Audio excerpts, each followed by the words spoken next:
an Abi Hurairah qala, kata Abu Hurairah, ittaba'tun nabiyya sallallahu alaihi wasallam, aku pernah mengikuti Nabi, wa kharaja li hajatihi, waktu beliau keluar untuk membuang hajat. Fakana la yaltafitu, maka beliau itu tidak menoleh ke belakang. Fadanautu minhu, kata Abu Hurairah, jadi Nabi lagi keluar mau buang air. Ini berarti buang airnya bukan di toilet rumah, karena wa huwa kharaja, keluar berarti kan keluar dari rumah, li hajatihi, untuk buang hajat, berarti ke toilet yang tempatnya bukan di rumah. Dan beliau itu tidak menoleh ke belakang, ya. Nah, maka aku mendekatinya. Mungkin waktu Nabi sedang buang air, Nabi itu ada yang beliau sedang cari celingak-celinguk, tapi beliau nggak noleh ke belakang, kan susah juga. Fadanautu minhu, maka aku mendekat kepada beliau. Dan akhirnya beliau bersabda, jadi diikutin, ditemanin, kata beliau apa? Ibghini ahjaron, tolong carilah untukku batu-batu. Maksudnya batu-batu ahjar itu batu-batu kecil. Astanfid biha au nahwahu, supaya aku pakai beristinja, ya, atau yang semacamnya. Jadi Nabi suruh, ya, ibghini ahjaron, tolong cariin batu-batu kerikil supaya aku pakai beristinja. Karena berarti keadaan air nggak ada di situ. Solusinya adalah mencari batu. Abu Hurairah yang disuruh cari. Tapi kata Nabi, wala ta'tini bi'azmin, tapi jangan kau bawakan tulangnya. Nah, berarti nggak boleh. Ini dalilnya detail. Azmin dari kata ya azam. Azam itu artinya tulang. Wala ta'tini bi'azmin, tapi Abu Hurairah, jangan kau bawa tulang. Wala rausin, jangan juga kotoran yang mengering. Jadi kalau di sana itu banyak kotoran-kotoran unta dan yang semacamnya yang udah kering macam batu kerasnya, ya, kotoran. Tapi Nabi kasih pesan, jangan bawa ini dan itu, tulang dan kotoran. Maka kata Abu Hurairah, fa'ataituhu bi ahjarin, maka akhirnya aku mendatangi beliau membawa batu-batu itu, bi tarafi thiyabi, dengan ujung bajuku. Jadi baju gamis ada lebihnya, ujungnya ditaruh situ batunya. Jadi batunya betul-betul memang sudah dipilih yang bersih, bagus, kerikil, diserahkan kepada Nabi dari Abu Hurairah dengan memakai ujung baju dari beliau. Fawada'tuha ila jambihi, kemudian aku letakkan di dekat sebelah beliau lagi buang hajat. Wa a'radu anhu, dan aku berpaling dari beliau. Jadi naruhnya sambil nggak melihatin Nabi. Jangan, ini Nabi batunya, Nabi lagi buang air ditengok-tengok. Enggak.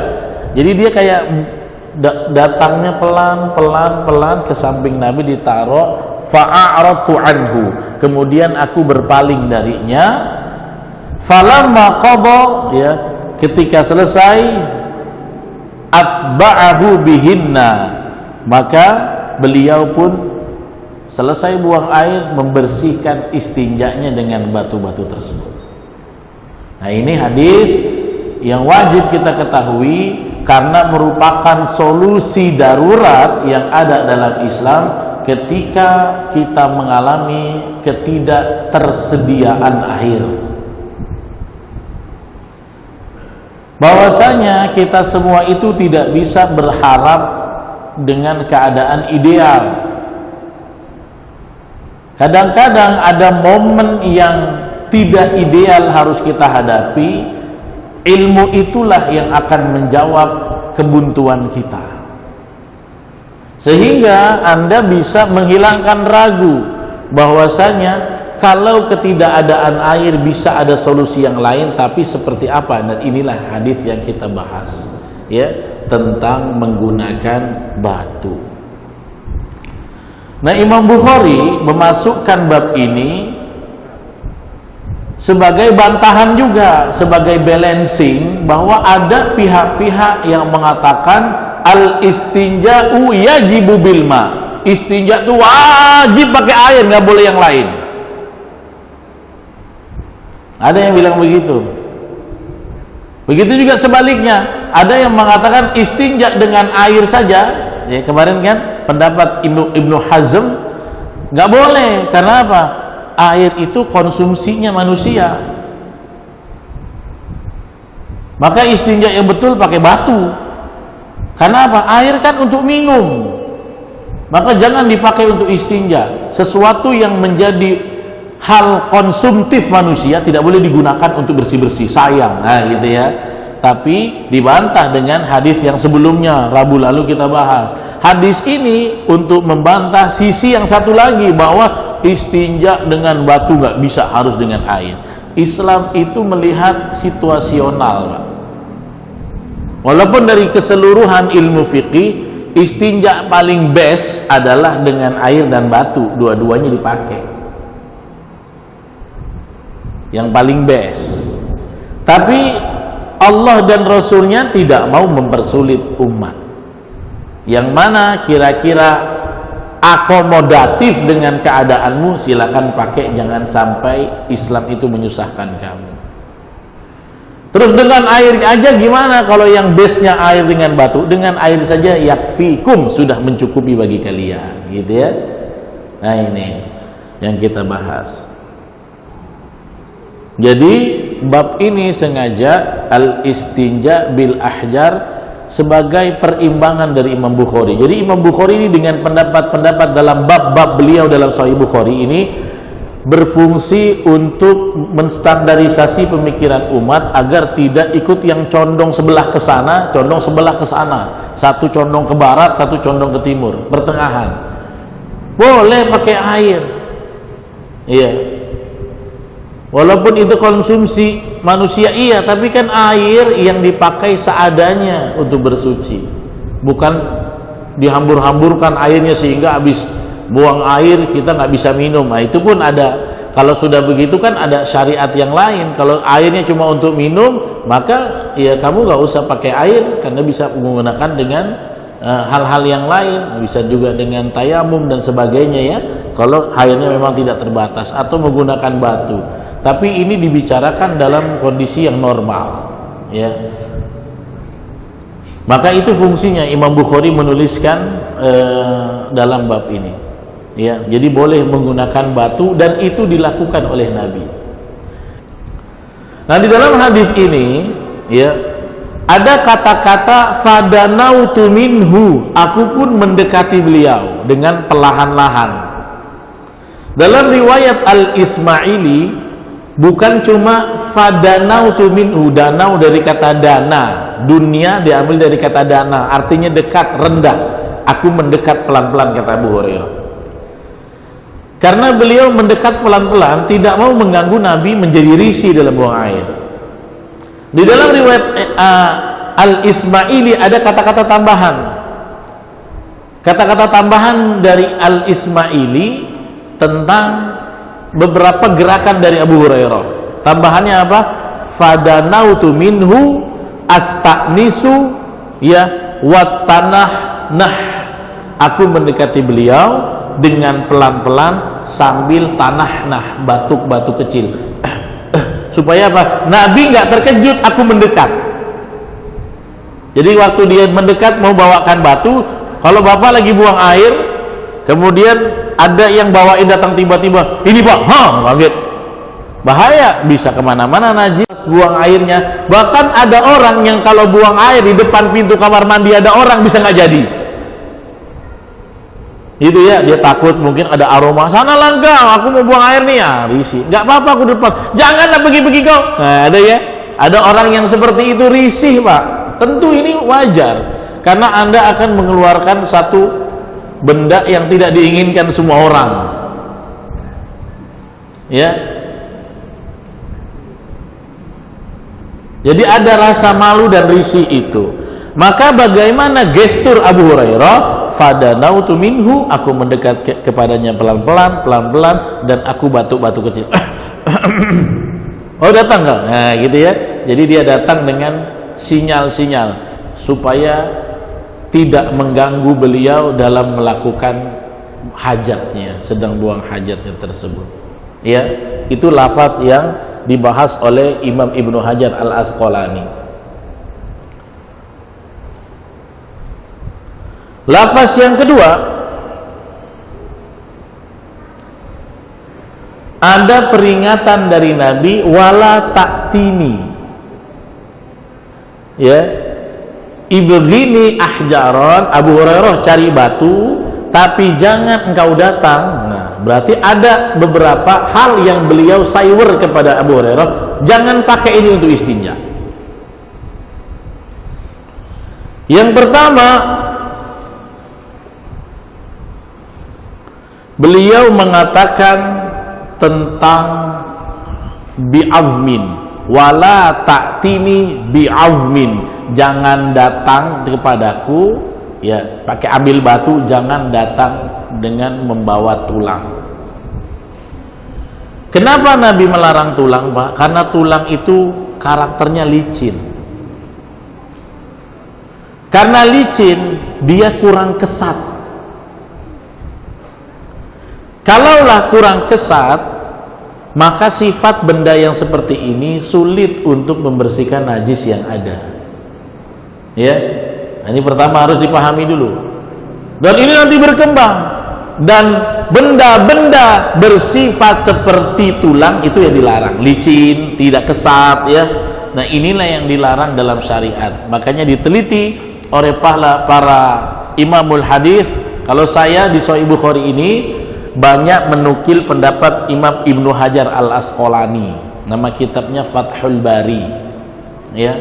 Walaupun ada lagi, ya, salah satu sahih syarah dari Sahih Bukhari versi Syekh Utsaimin, seorang ulama besar di Saudi, ya.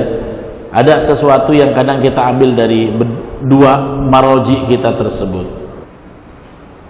Yang kedua, wala ta'tini bi'azmin wala bi'rauthin, juga dengan rauth ini kotoran hewan yang sudah kering. Kenapa? Ya karena najis. Tapi kan dia kering. Oke, dia kering. Tapi ketika kena sesuatu yang basah, maka sesuatu yang kering ini akan jadi basah lagi. Kotoran kering itu kalau kena pegang keringat, lama-lama yang kena air keringat meleleh lagi, maka kenajisannya mutlak. Makanya Nabi larang.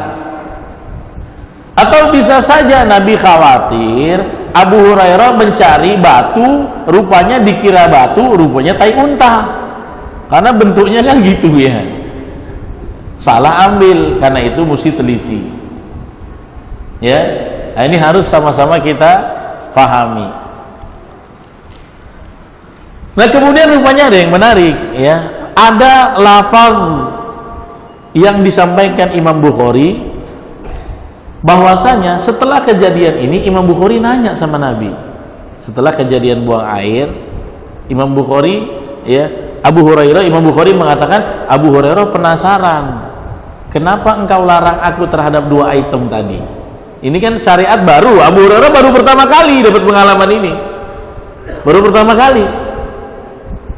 Maka pertanyaan Abu Hurairah, ya, wa madza bi'azmin wala bi rauthin, memangnya ada apa dengan tulang dan kotoran?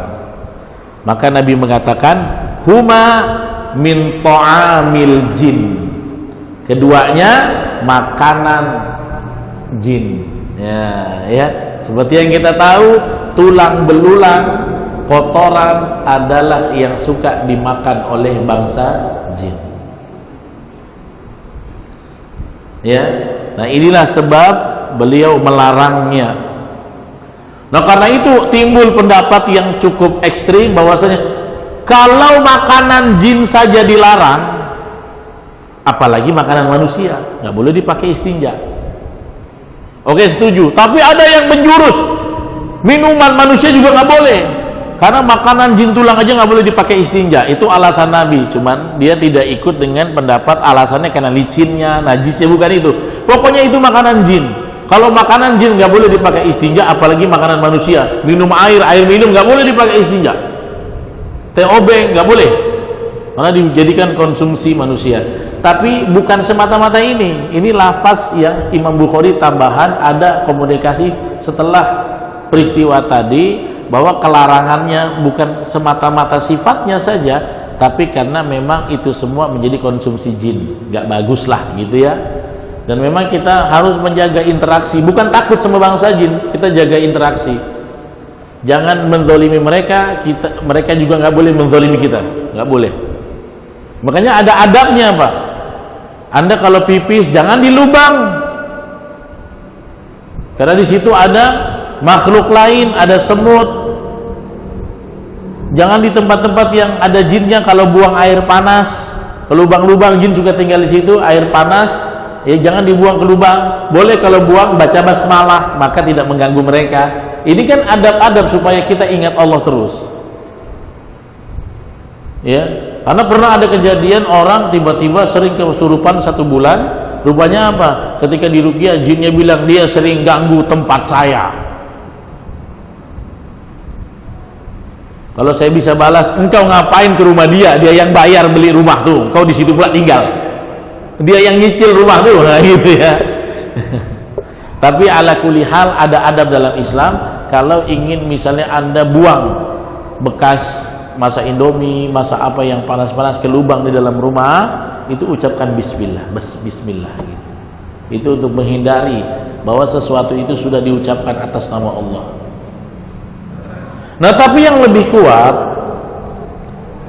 bahwasanya ada pendapat yang mengatakan alasan terkuat pelarangan 2 item tadi karena innahuma la yutahhiran. Alasan terkuat adalah yang keduanya tidak suci untuk dipakai istinja. Itu dia. Tulang dengan sifat licinnya, tidak kesatnya, kotoran, ya jelas karena najisnya. Inilah pendapat yang paling arjah, yang paling rajih, yang paling kuat menjadi dasar pelarangan 2 item tadi. Dan akhirnya implikasi dalam ilmu fikih, ya kalau orang Malaysia bilang ilmu fikih, benda-benda yang mirip dengan tadi dilarang. Pokoknya yang mirip dengan tadi dilarang, nggak boleh dipakai untuk beristinja. Ya, dihindari untuk dipakai untuk beristinja. Karena apa? Karena tidak suci. Nah, sampai ke sekarang zaman adanya tisu. Ya, boleh nggak beristinja dengan tisu? Maka banyak para ulama khilaf dalam perkara ini. Karena barang ini nggak ada di zaman Nabi. Makanya kalau tidak ada di zaman Nabi, butuh kekuatan istimbat dari hadis-hadis dasar seperti ini untuk mengkiaskan dengan zaman saat ini. Inilah anugerah kesempatan pahala besar yang diberikan pada ulama mutaakhirin zaman sekarang. Guru-guru saya, kawan-kawan saya, sesama ahli ilmu itu dapat pahala di sini untuk berijtihad tentang pendapat sesuatu yang ada di akhir zaman belum ditemukan dulu. Inilah Allah beri ruang kepada para ulama untuk memberikan kesimpulan hukum bagi umat. Kalau dia benar dapat 2 pahala, kalau salah dapat 1 pahala dalam ijtihadnya. Boleh, Pak. Kalau memang udah ngerti bahasa Arabnya, usul fikihnya, ilmu fikihnya, dalil-dalil dasarnya. Makanya di dalam Islam bukan cuma Quran Sunnah, ya, Quran, Sunnah, Ijma', Qiyas itu adalah instrumen-instrumen untuk menyimpulkan hukum. Ijma' kesepakatan, Qiyas namanya dalil analogi, itu dipakai. Nah, tentang tisu ini ulama mengkiaskan bahwasanya dalam keadaan darurat tidak ada air, Anda boleh istinja dengan tisu. Selama apa? Analoginya sama dengan batu. Yang pertama, dia berbahan kesat. Batu itu kan kesat, ya. Makanya perhatikan, tisu toilet itu beda kan? Tisu ini aja udah kesat, tisu toilet lebih kesat lagi. Yang kedua, harus 3 kali. 3 kali, bukan dengan satu item, satu tisu dibalik lagi sebelah sana, sama aja. Tetapi dengan 3 buah tisu. Dengan 3 buah tisu. Dari mana ambil 3 kali? Karena bahasa Nabi, ibghini ahjaron. Nabi langsung pakai kalimat jamak dalam uslub gramatikal bahasa Arab. Kata orang, oh kalau gitu 2 batu sebenarnya boleh. Kalau 2 batu bahasa Arabnya bukan ahjaron, tapi hajaron. Makanya harus tahu nahwu. Atau hajaraini. Wah, 1 pun boleh kok. Kalau 1, maka Nabi akan mengatakan ibghini hajaron. Ini pendekatan bahasa. Di dalam bahasa Arab, kalau ada kaidah menggunakan ya sesuatu yang di atas 3, Pak, yang di atas ya sudah 3 ke atas, maka itu mengenakan dengan kata-kata jamak. Hitungan jamak dalam bahasa Arab itu 3 ke atas. Ini pendekatan gramatikal nahwu dan shorof. Hadis ke-21, tidak boleh istinja dengan kotoran binatang. Ini larangan khusus. Nah, khusus ini hadisnya dari Abdurrahman bin Al-Aswad, dari ayahnya, bahwasanya dia mendengar Abdullah mengatakan bahwasanya atan Nabiyyu sallallahu alaihi wasallam al-ghaita. Nabi pernah mendatangi tempat al-ghait, ya, ghait itu tempat buang air besar. Fa'amaroni, maka kemudian beliau memerintahkan aku an atiyahu, untuk ya membawakan kepadanya bifalasati ahjarin. Ada kalimat lagi, bifalasati ahjar. Ini jelas dengan falasa, 3 buah batu. Jelas ya, harus 3. Makanya yang mau pakai tisu syaratnya itu tadi keputus pula. Yang pertama kesat, yang kedua harus 3 kali, yang ketiga bukan benda berharga. Tisu ini kan khusus bersih-bersih. Anda misalnya mau istinja pakai apa? Peci. Jangan. Benda yang berharga tidak direkomendasikan. Ya, tidak direkomendasikan. Ya. Nah ini, walaupun gunakan yang seperti ini dalam keadaan genting sajalah, ya, dalam keadaan genting. Ya seperti Anda di Singapura. Di Singapura itu kan rata-rata toiletnya toilet kering, Pak. Ya.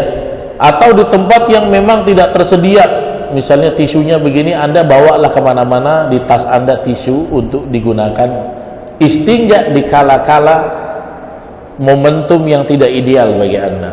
Ya. Nah kemudian kata Abdullah, fawajatu hajaroini. Nah ini dia, hajaroini. Ketika Nabi suruh untuk mencari 3 buah batu, aku cuma jumpa 2 biji batunya. Hajaro ini, ya. Wal tamastu atsalits falam ajidhu. Aku udah cari, melarak-lirik kanan kiri untuk cari batu ketiga, falam ajidhu. Aku belum jumpai, ya. Fa akhadtu rawsatan, maka akhirnya aku ambil kotoran kering. Ya, ya. Fa'ataituhu biha, maka aku datang kepada Nabi dengan 3 itu, yang 2 batu, yang 1 kotoran. Fa'akhadhal hajaraini, maka Nabi mengambil 2 batu, wa alqasawrah, dan dilempar kotorannya, kata Nabi. Apa kata beliau? Hadza riksun. Abdullah, ini najis. Ya namanya kan nggak tahu asistennya kan, dibuang sama Nabi. Ini najis, ini nggak boleh. Ya, ini najis, ini nggak boleh. Ya, akhirnya mulai saat itu Abdullah meriwayatkan hadis ini, menceritakan kepada sahabat yang lain bahwa hal ini tidak boleh. Dicari lagi batu yang ketiga untuk melengkapi istinjanya, ya. Nah, ini kurang lebih pembahasan kita tentang al-istinja'u bil ahjar, melakukan istinja dengan batu, ya.